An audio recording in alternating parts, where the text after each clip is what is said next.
بسم اللہ الرحمن الرحیم۔ علم حدیث حاصل کرنے کی حرص کے بارے میں ہم سے عبدالعزیز بن عبداللہ نے بیان کیا،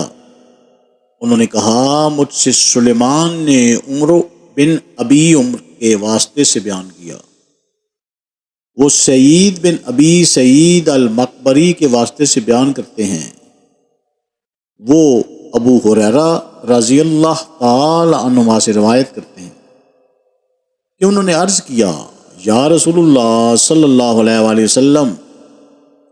قیامت کے دن آپ صلی اللہ علیہ وآلہ وسلم کی شفاعت سے سب سے زیادہ سعادت کسے ملے گی؟ تو رسول اللہ صلی اللہ علیہ وآلہ وسلم نے فرمایا، اے ابو ہریرہ رضی اللہ تعالی عنہ، مجھے یقین تھا کہ تم سے پہلے کوئی اس کے بارے میں مجھ سے دریافت نہیں کرے گا،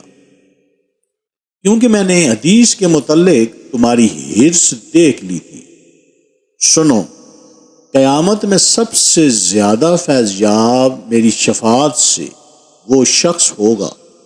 جو سچے دل سے یا سچے جی سے لا الہ الا اللہ کہے گا۔ اللہ تعالیٰ ہمیں احادیث سے مبارکہ پر عمل کرنے